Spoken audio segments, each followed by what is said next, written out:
हरे कृष्णा। दासों के दास राधा कांत गिरधारी दास महाप्रभु के चरणों में प्रार्थना करते हैं कि हे महाप्रभु, आपने हमें एक दिन और दिया अपनी सेवा करने के लिए। उसी क्रम में महाप्रभु के चरणों में प्रार्थना करते हैं श्री श्री राधा माधव अष्ट सखी पंच तत्व विघ्न विनाशक श्री लक्ष्मी नरसिंह भगवान कृष्ण कृपा मूर्ति ऐसी भक्ति विधान शिला प्रभुपाद परम पूज्य गोपाल कृष्ण गोस्वामी गुरु महाराज समस्त वैष्णव जन गुरु परंपरा की कृपा से आज की हमारी जो सेवा है, यही है भगवान की हमारी जो नित्य सेवा चल रही है, चलती रहे। भगवान के चरणों में प्रार्थना है कि भक्तों पर कल्याण करें। जो भी भक्त हमारे साथ इस सेवा से जुड़े हुए हैं, आप उन पर अपनी विशेष कृपा बनाए रखें। यही हमारी आपके चरणों में प्रार्थना है कि भगवान बहुत दयालु हैं, बहुत कृपालु हैं, आप विशेष कृपा करते हो।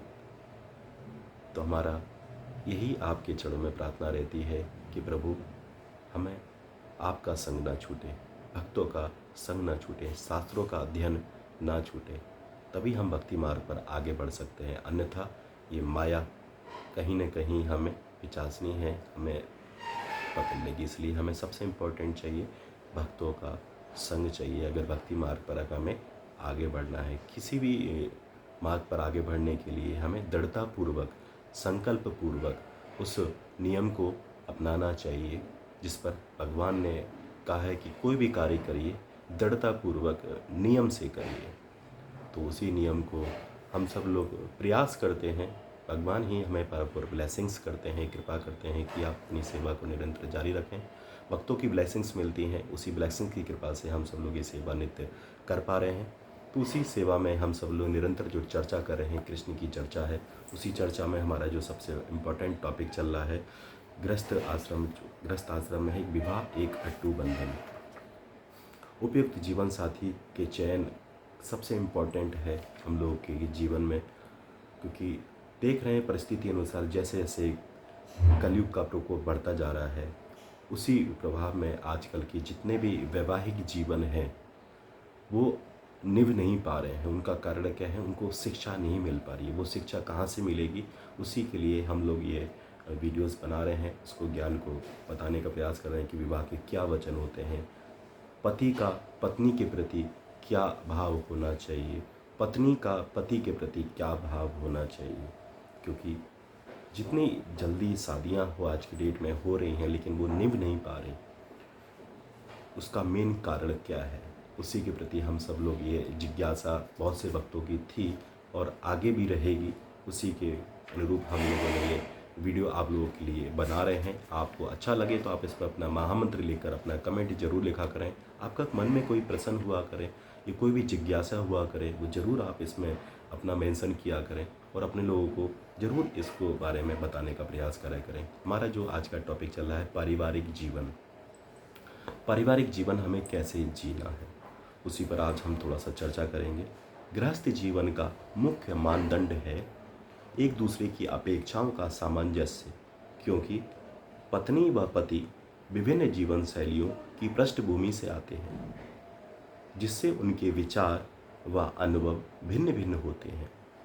अब उन्हें अपने जीवन में अनुकूल लक्ष्य, उचित दृष्टिकोण और समरसत्ता का समावेश साझा करना होता है। गृहस्थ आश्रम को 4 आश्रमों व सर्वश्रेष्ठ माना जाता है, क्योंकि ये शेष तीनों आश्रमों को सहयोग और समर्थन देता है। गृहस्थ को सदैव परिश्रम से धन अर्जित करना चाहिए और धन संचय के लिए उसे किसी भी प्रकार के अवैध साधन प्रयोग नहीं करने चाहिए। उसे अर्जित धन शुद्ध करने के लिए धन का कम से कम 10% भाग दान करना चाहिए। विवाह होने पर एक गृहस्थ अपनी पत्नी के लिए तब तक आर्थिक रूप से उत्तरदायी होता है जब तक कि वह संन्यास नहीं ले लेता। श्रीमद् भगवद गीता के 4 अध्याय के 26वें श्लोक के तात्पर्य में श्री प्रभुपाद जी लिखते हैं, यौन जीवन, मादक के दिव्य सेवन और मांसाहार मानव समाज की सामान्य प्रवृत्तियां हैं, किंतु संयमित गृहस्थ कभी भी यौन जीवन तथा अन्य इंद्रिय तृप्ति के कार्यों में अनियंत्रित रूप से प्रवृत्त नहीं होता। इसी उद्देश्य से प्रत्येक सभ्य समाज, मानव समाज में धर्म विवाह का प्रचलन है। यह संयमित अनासक्त यौन जीवन भी एक प्रकार का यज्ञ है, क्योंकि संयमित गृहस्थ उच्चतर दिव्य जीवन के लिए अपनी इंद्रिय तृप्ति की प्रवृत्ति की आहुति दे देता है।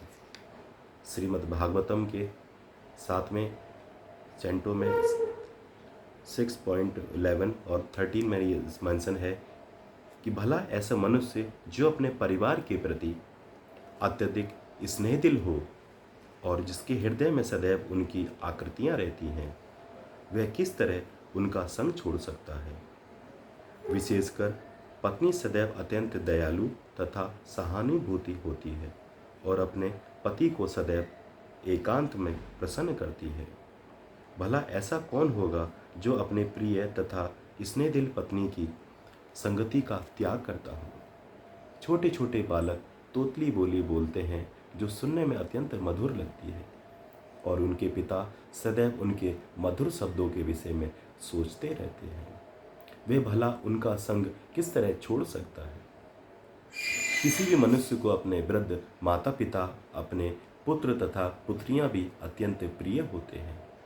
पुत्री अपने पिता की अत्यंत लाडली होती हैं और अपनी ससुराल में रहती हुई भी वह अपने मन में बसी रहती है।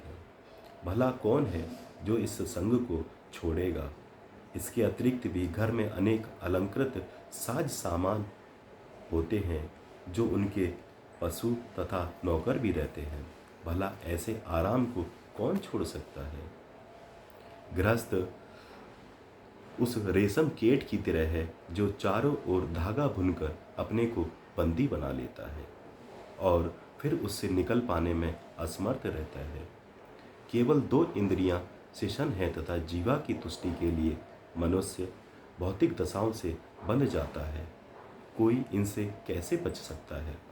श्रील प्रभुपाद इन श्लोकों के तात्पर्य में लिखते हैं, गृहस्थ जीवन में पहला आकर्षण सुंदरी तथा मधुरवाणी पत्नी है, जो गृहस्थ जीवन के आकर्षण को बढ़ाने वाली होती है।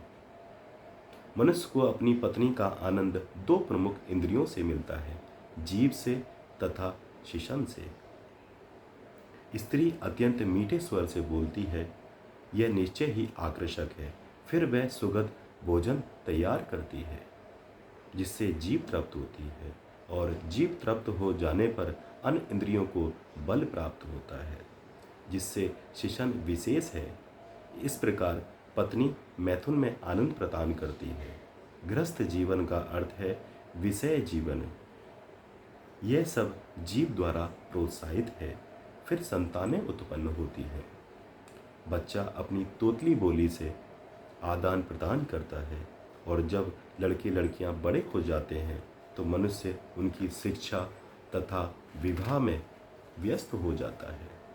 फिर अपने माता पिता भी होते हैं जिनकी देख रेख करनी होती है और मनुष्य सामाजिक वातावरण में तथा अपने भाई बहनों को प्रसन्न करने में भी लग जाता है और घरेलू कामकाज में इसी तरह व्यस्त होता है कि उन्हें छोड़ पाना असंभव हो पाता है। इस प्रकार गृहस्थ जीवन का एक अंधा कुआं ग्रहम अंधकूपम बन जाता है जिसमें मनुष्य गिर जाता है। ऐसे व्यक्ति के लिए उसमें से निकल पाना अब तक मुश्किल रहता है जब तक कोई बलवान मनुष्य अर्थात गुरु उसकी सहायता न करे, क्योंकि गुरु आध्यात्मिक उपदेशों की रस्सी से पतित मनुष्य की सहायता करते हैं।